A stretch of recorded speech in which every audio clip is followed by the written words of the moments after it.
চন্দ্রা, আরে ও চন্দ্রা, এই ইস, ঘুমিয়ে পড়েছিলাম। এই কি হয়েছে? সারের মতো চেঁচাচ্ছ কেন? সারের মতো চেঁচাচ্ছে কেন? বলি আমরা যখন বিশ্রাম নিচ্ছিল এখানে কি আরো কেউ ছিল কই আমি তো কাউকে দেখতে পাই নাকি আমার আগে অন্য কেউ এসেছিল? আসেনি তো, আসেনি তো।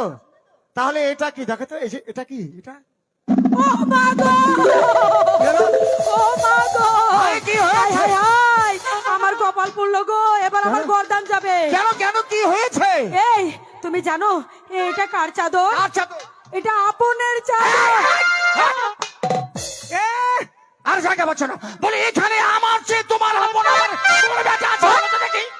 ওরে মূর্খ, এটা এই আপন সেই আপন নয়, আবার কোন আপন? আমার সতীনের ছেলে আপন। তার মানে মহারাজের ছেলে? হ্যাঁ, এই মরেছে। এখন আমি কি করি? আরে তুমি তোর কি করবে? মানে আমি কি করব? কোথায় যাবে এখন? এই তুমি তাড়াতাড়ি চলে যাও, এখনই? মহারাজ এদিকেই আসবে। হায় হায়, হায় হায়, সর্বনাশ যদি এসে করছে রে। দেখে আমার তো গর্দান যাবে। এখন আমি কি করব? আমি তো কিছুই বুঝতে আচ্ছা পারছি আচ্ছা, না। শোনো শোনো শোনো, এত উত্তেজিত হয়ে না বুঝছো।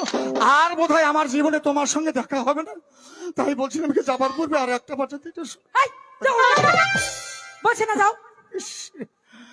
চলে যাচ্ছি, আর থাকবো না। বিছানাটা নিয়ে যাই, তোমার গায়ের গন্ধটা তো আসবে। যাও বলছি। যাবো? ভগবান, আরে দাঁড়াও দাঁড়াও, আমি চলে যাচ্ছি, চিন্তা করতে হবে না। আমি খালি যাবার পূর্বে বলে যাচ্ছি, এই যে ভাই, আপনারা এরকম মেয়ে মানুষের পাল্লায় কেউ পড়বে না, ঠিক আছে? জীবন নিয়ে টানাটানি পড়ে, কিন্তু ওনারা প্রথমে যে লাউয়ের বীজ রোপণ করে ধীরে ধীরে ধীরে ধীরে বড় হয়। লাউ খাওয়া যখন শেষ অমনি যাও বলতেছি, তাড়াতাড়ি তাড়াতাড়ি যাও। উচিত কথা বলছো তো, আমি বলছি খারাপ কি লাগছে। কাজ? হাই হাই ভগবান, আচ্ছা, এখন আমি কি করি? আমি চললাম। আরে তাড়াতাড়ি যাও। আমাকে ডাকলে নাকি? এই, আচ্ছা ঠিক আছে, যাচ্ছি। ও ভগবান, এখন আমি কি করব?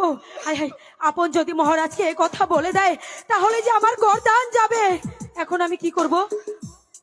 এখন আমাকে এই বিপদ থেকে কে রক্ষা করবে? হ্যাঁ হ্যাঁ হ্যাঁ,